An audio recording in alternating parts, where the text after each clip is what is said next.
बहुत दूर किसी शहर में एक बढ़ई की दुकान थी। वो सारा दिन अपनी दुकान में लकड़ी काटता या कीलें ठोकता नजर आता था। इसका एक बेटा भी था जिसका नाम हसन था। हसन बहुत फर्माबरदार लड़का था। जल्द ही काम सीख कर वो काम में बाप की मदद करने लगा, मगर कुछ दिन ही गुजरे थे कि वो अपने काम से बेजार हो गया। बाप इसे कोई चीज बनाने को देता तो वो बेदिली से इसे शुरू करता। अभी काम पूरा भी ना होता कि वो हाथ रोक लेता और उठकर बाहर निकल जाता। बाप परेशान था कि वो ऐसा क्यों करता।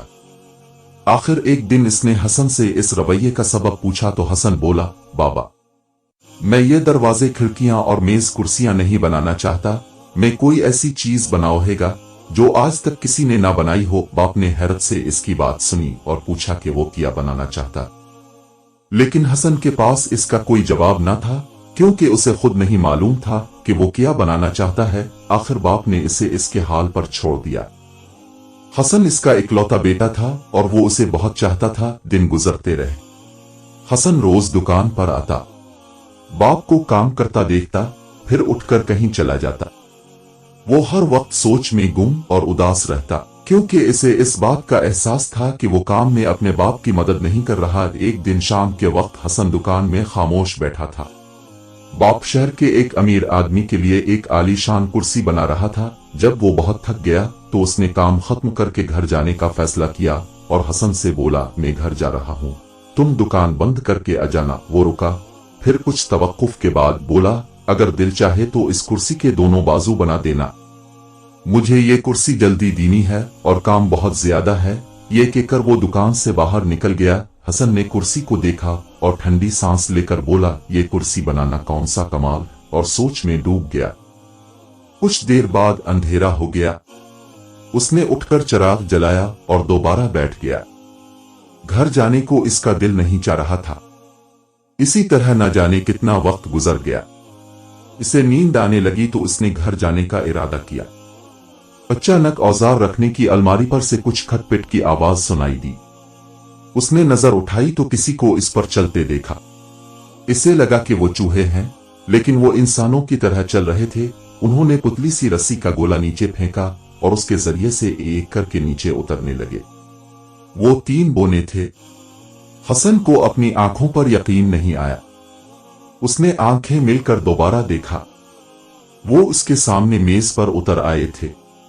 पहला बोना एक शौख नौजवान, दूसरा सफेद लंबी दाढ़ी वाला बूढ़ा था और तीसरी मोटा सा चश्मा लगाए एक बोनी थी। आप लोग कौन हैं? हसन ने हिम्मत करके पूछा। नौजवान आगे बढ़ा और बोला, मैं काम हूं। बूढ़े ने कदम बढ़ाकर कहा, मैं तजर्बा हूं। फिर बोनी ने कहा, मैं अक्ल हूं। क्या मतलब? हसन की समझ में कुछ नहीं आया। तजुर्बे ने अपनी दाढ़ी पर हाथ फेरा और बोला, हम तीनों दोस्त हैं। हम हमेशा साथ साथ रहते हैं। अगर कभी अलग भी हों तो कुछ दिनों बाद मिल जाते हैं। ये हसन ने कहा, मैं अब भी आपकी बात नहीं समझा। तजुर्बा अलिफाचक कर एक हथौड़े पर बैठ गया। काम और अक्ल उसकी हरकत पर मुस्करा। बूढ़ा तजुर्बा बोला, जब कोई इंसान कुछ करना चाहता है तो सबसे पहले वो काम शुरू करता है। तो मेरा ये नौजवान दोस्त उसके साथ लग जाता है। कुछ अरसे बाद में यानी तजुर्बा उसके पास आ जाता हूँ। तजुर्बे के आने से मेरी ये बहन अल आती है और वो अपना काम ठीक तरीके से करने लगता है। हसन ने पूछा, अब लोग यहाँ क्या कर रहे हैं? तजुर्बा बोला, हमें पता चला है कि यहाँ कुछ गड़बड़ है। तुम हमारी तरतीब खराब कर रहे हो। तुम काम शुरू करते नहीं और अक्ल को आवाजें देते रहते हो। अक्ल ने अपनी बड़ी बड़ी आंखें घुमाते हुए मुंह बनाया। हसन अलिफालजे कर बोला, मैं आपकी बात नहीं समझ पा रहा हूँ। तजुर्बे ने गहरी सांस ली और बोला, सुनो, तुम कोई अहम चीज बनाना चाहते हो लेकिन नहीं बना पा रहे हो। हाँ, ये बात ठीक है। हसन शर्मिंदगी से बोला, इसकी वजह यह है कि तुम बगैर जीना चढ़े ऊपर जाना चाहते हो। हसन ने पूछा, फिर मुझे क्या करना चाहिए? उसकी समझ में उनकी बातें आने लगी थीं। बोना मुस्कुरा कर बोला, तुम्हें काम शुरू कर देना चाहिए, चाहे जैसा भी काम हो। किसी गरीब की चारपाई के पाए बदलने हो या किसी बुढ़िया को सर्दी से बचाने के लिए खिड़की जैसी मामूली चीज बनानी हो, तुम बस काम करो। कुछ अरसे में तुम्हें तजर्बा हो जाएगा और फिर अक्ल खुद ब खुद तुम्हारी पास आ जाएगी और फिर शायद तुम कोई अनोखी चीज भी बना लो। जबकि मेरे नजदीक तो वो मामूली तख्ती भी बहुत अहम है। जिस पर लिखकर इल्म हासिल करते हैं। हसन सर हिलाने लगा। बात इसकी समझ में आ गई थी।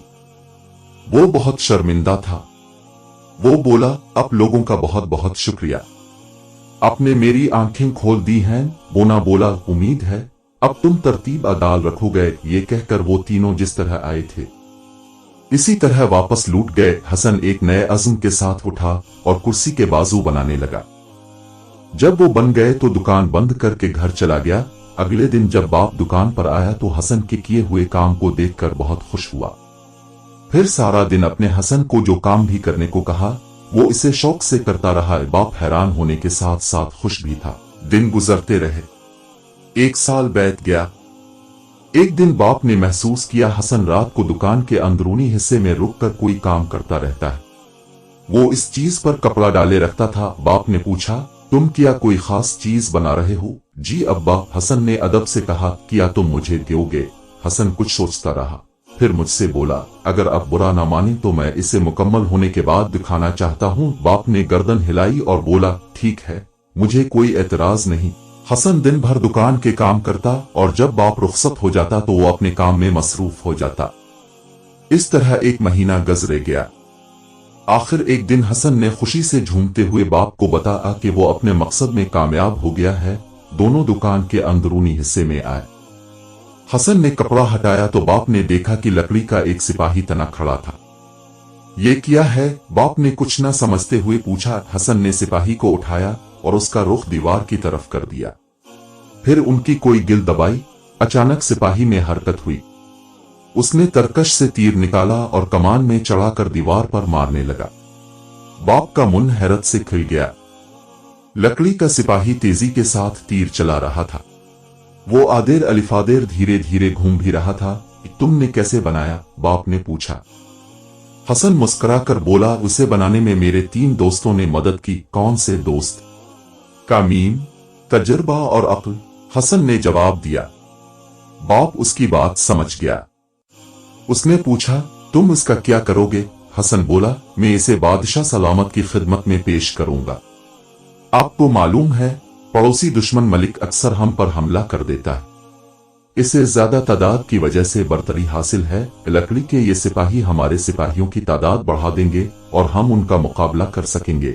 हसन की बात सुनकर बाप बहुत खुश हुआ। अगले दिन वो लकड़ी का सिपाही लेकर दरबार में हाजिर हुए।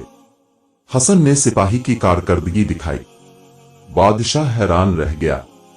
वो सोचकर बोला, क्या तुम ऐसे और सिपाही भी बना सकते हो? जी हाँ हुजूर, हसन ने जवाब दिया। बादशाह ने हुक्म दिया कि एक बड़ा कारखाना बनाया जाए जहां सिर्फ लकड़ी के सिपाही तैयार होंगे और 100 दूसरे बढ़ई हसन की निगरानी में काम करगे। दूसरे दिन से ही काम शुरू हो गया और अगले 2-3 महीनों तक लकड़ी के सिपाही बनते रहे। इसी दौरान अचानक दुश्मन ने हमला कर दिया।